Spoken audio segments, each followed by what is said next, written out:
One Question is designed to give subscribers valuable insights on how executive leaders in college athletics think about key issues on their respective campuses, in their departments, or within their leagues and conferences.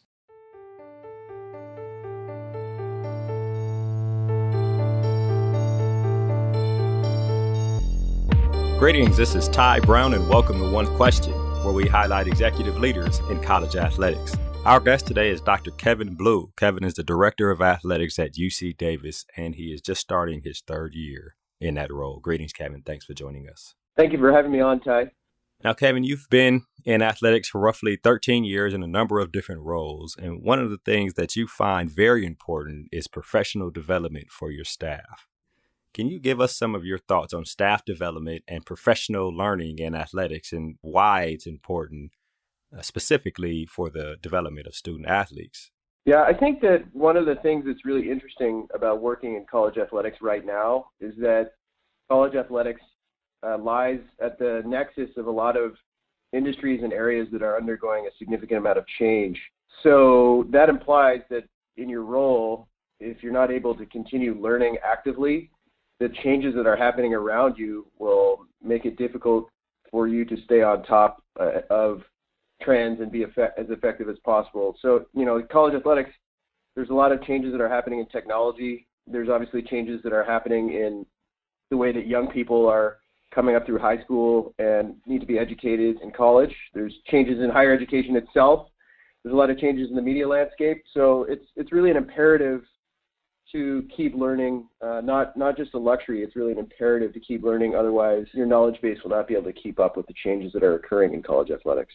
Okay, so what tools do you and your staff actually use when you talk about staff development and professional learning? We have several formal structures that we have implemented and continue to refine to facilitate the professional development of our staff. At the most basic level, we have a meeting that we hold on a monthly basis called the Management Incubator. And this is a meeting where all of the people in the organization who have direct reports gather as a group, and we will review concepts related to leadership and management together. We find this useful because often what happens in athletics is people get promoted or thrust into leadership and management roles because of their skills as an individual contributor. And they're often first-time managers and first-time leaders that can benefit from some specific training and some specific guidance as far as management. So we have that meeting on a monthly basis. Our senior staff also will, on an occasional basis, review case studies to sort of decide how we would handle certain situations and analyze them. They're case studies that simulate certain complex situations that we would encounter, and it helps us develop how we would handle these situations as a group when they do arise.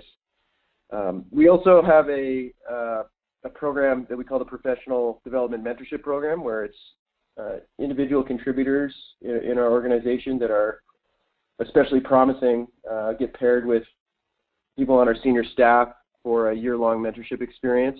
And there's also, as part of this project that they will present at the end of the year that tests their ability to analyze and develop solutions in a leadership situation.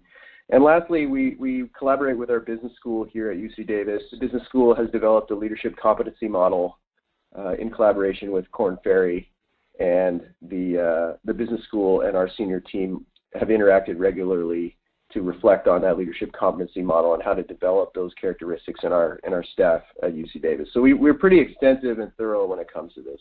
Those are interesting. I have a question about a couple of them because those sound like very interesting topics. The Management Incubator, who leads that? Who identifies the topics? Who brings the information there that you guys discuss? Our senior staff is collaboratively discusses, okay, what are the things that we're going to emphasize in the upcoming meeting? And often there will be an article that we'll ask people to read in advance, or there will be a small case study, or there'll be sort of business-related topics having to do with the operations of the organization that are discussed. But we really do try to emphasize discussion and learning about the skills involved in management, because many of the folks in that meeting are either first-time managers or new managers that, again, have been thrust into that role because of their skills as an individual contributor. And it's important that they refine their skills from a management standpoint as well. Oh, yeah. That's excellent. And next thing you mentioned were the case studies. Like, where do those come from? Are they ones that you used when you taught in the classroom, or where do the case studies stem from? We collectively make them up. I've taught, as you sort of referenced, I've taught strategy before in my career and have drafted a number of case studies. And there's also some folks on our senior staff that have teaching experience, and they have brought case studies forward as well. So that's a good opportunity for us to work as a group and think about what we would do in particular situations. It strengthens our ability to handle these situations when in fact they do arise in real life. Right. This is interesting. And then the third one you mentioned were the professional development mentorship program. What kind of projects have you seen when you pair somebody with a mentor?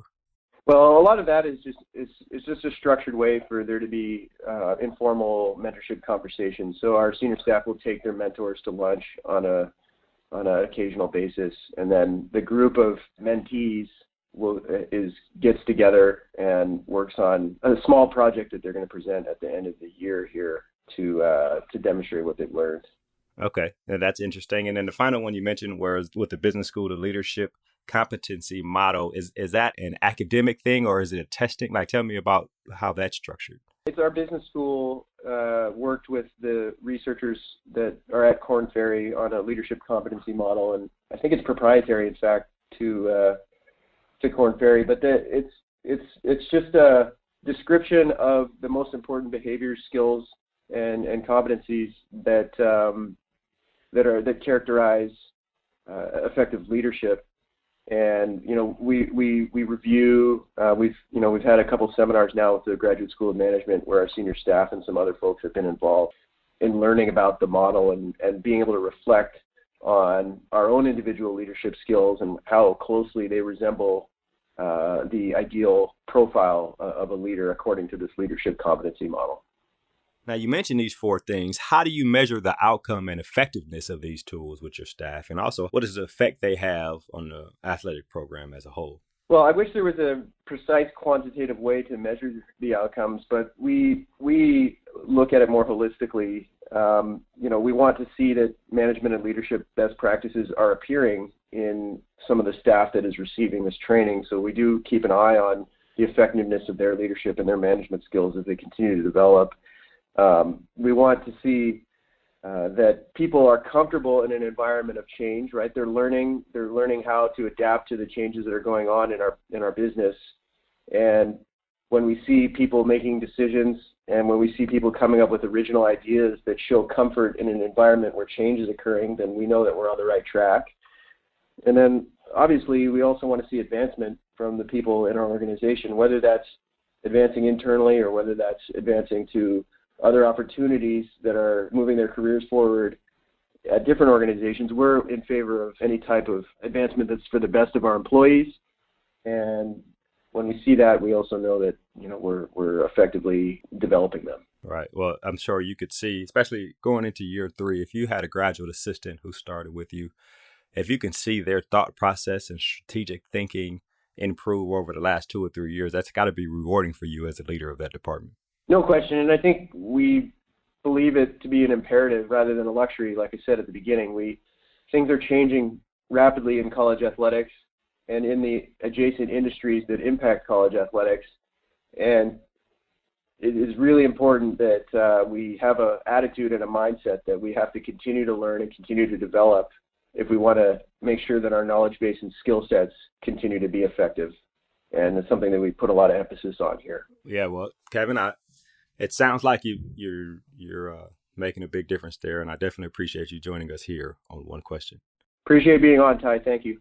That was Dr. Kevin Blue. He's the Director of Athletics at UC Davis, and this is Ty Brown with One Question. One thing he touched on is a question that all leaders should ask themselves. Is working for you more than just another paycheck? And of course, this fits into the overall leadership philosophy that the role of a leader is to create and maintain an environment that people want to be a part of. And as always, be better tomorrow than you are today.